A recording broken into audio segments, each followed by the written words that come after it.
नेटवर्थचे मोठमोठे आकडे गाठू पाहणाऱ्या जगभरातील उद्योगपतींच्या स्पर्धेमध्ये ज्यांनी माणुसकी जपत, आपुलकी दाखवत, जिव्हाळ्याची असंख्य नाती निर्माण केली, असे भारतीय उद्योगपती रतन टाटा यांचं बुधवारी रात्री मुंबईच्या ब्रीच कँडी रुग्णालयात निधन झालं. 10 ऑक्टोबरला वरळी येथील स्मशानभूमीमध्ये रतन टाटा यांच्या पार्थिवावरती शासकीय इतमामात अंत्यसंस्कार पार पडणार आहेत. रतन टाटा यांच्या उद्योग क्षेत्रातील अभूतपूर्व यशापेक्षाही त्यांच्यातील माणुसकीवर सगळ्यांनी भरभरून प्रेम केलं. खरं तर याचा प्रत्यय आज सकाळपासूनच समोर येणाऱ्या श्रद्धांजलीच्या पोस्टमध्ये सुद्धा येतोय. अनेकांनी रतन टाटा यांचा उद्योगपती म्हणून उल्लेख करण्याऐवजी एक खऱ्या मनाचा उत्तम माणूस म्हणून उल्लेख केलेला आहे. रतन टाटा यांचं प्रेम केवळ माणसांवरच नाही तर मुक्या जीवांवरही होतं. आणि याची साक्ष पटवून देणारा एक प्रसंग जो खरं तर 6 वर्षांपूर्वी घडला होता आणि प्रत्यक्ष ब्रिटिश राजघराण्यालाही टाटांच्या या स्वभावाने भुरळ पाडली होती, असा हा 2018 सालचा प्रसंग आपण या व्हिडिओच्या माध्यमातून जाणून घेणार आहोत. नमस्कार, आपण पाहत आहात लोकसत्ता लाईव्ह. रतन टाटांचं श्वानांवर प्रचंड प्रेम होतं आणि त्यांच्या याच प्रेमाचा अनुभव थेट ब्रिटिश राजघराण्यालाही आला होता. हा प्रसंग 6 वर्षांपूर्वीचा म्हणजेच 2018 सालातला आहे. रतन टाटा यांनी उद्योग क्षेत्राप्रमाणेच सामाजिक आयुष्यातही परोपकारी व निस्वार्थी भावनेने प्रचंड कामं केली आहेत. त्यांच्या वेगवेगळ्या कंपन्या व स्वयंसेवी संस्थांच्या माध्यमातून त्यांनी गरिबांना मदत करण्याचे अनेक उपक्रमही राबवले. भारतीय समाजात सकारात्मक बदल घडवणं हे त्यांचं स्वप्न होतं आणि त्यासाठीच त्यांनी आयुष्याच्या उत्तरार्धात स्वतःला झोकून दिलं होतं. त्यांच्या याच कार्याची दखल घेऊन त्यांचा सन्मान करण्याचं ब्रिटिश राजघराण्याने ठरवलं होतं.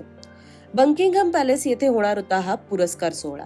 6 फेब्रुवारी 2018 रोजी ब्रिटनच्या बकिंगहॅम पॅलेसमध्ये हा सोहळा ठरला होता.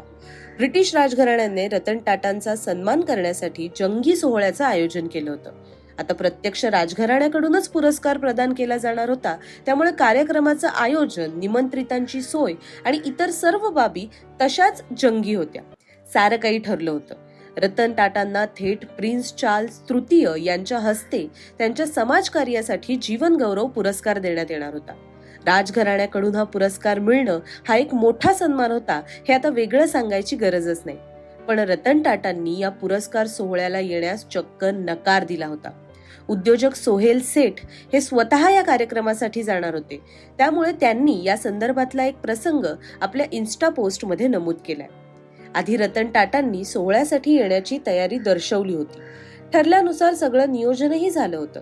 त्यानुसार बकिंगहॅम पॅलेसमध्ये तयारी सुद्धा सुरू झाली होती. पण सोहळ्याच्या अगदी 2-3 दिवस आधीच रतन टाटांनी आपण येऊ शकत नसल्याचं कळवलं. सोहेल सेठ या इंस्टाग्राम व्हिडिओमध्ये सांगतात की मी लंडन एअरपोर्टवर उत्तरेपर्यंत माझ्या मोबाईलवर रतन टाटांचे 11 मिस कॉल होते. मी त्यांना जेव्हा कॉल केला तेव्हा मला आश्चर्याचा धक्का बसला. त्यांचे 2 कुत्रे टँगो आणि टिटो यांच्यापैकी एक प्रचंड आजारी पडला होता, त्यामुळे आपण पुरस्कार सोहळ्याला येऊ शकत नाही असं त्यांनी कळवलं होतं. ब्रिटिश राजघराण्याच्या पुरस्कारापेक्षाही टाटांना त्यांचे श्वान प्रिय होते, त्यामुळे सोहेल सेठ यांनी एवढ्या मोठ्या पुरस्कार सोहळ्याला नकार देऊ नका असं टाटांना समजावण्याचा खूप प्रयत्न केला. पण रतन टाटांचा निर्णय झाला होता. त्यांना त्यांच्या आवडत्या टँगो आणि टिटो सोबतच थांबायचं होतं.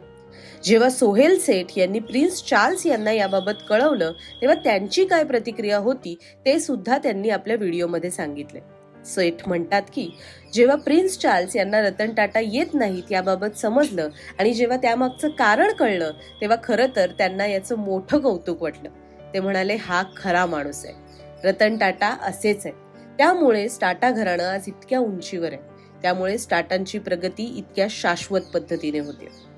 मुक्या प्राण्यांवर रतन टाटांचं फार प्रेम होतं.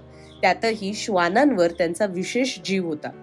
गेल्या काही वर्षात त्यांनी त्यांच्या इंस्टाग्राम अकाउंटवर सातत्याने श्वानांसाठी काहीतरी करण्याचं आवाहन लोकांना सुद्धा केलं होतं. अगदी याच वर्षाच्या सुरुवातीला रतन टाटांच्या मार्गदर्शनाखाली मुंबईत टाटा ट्रस्टचं स्मॉल ॲनिमल हॉस्पिटल देखील सुरू झालं होतं.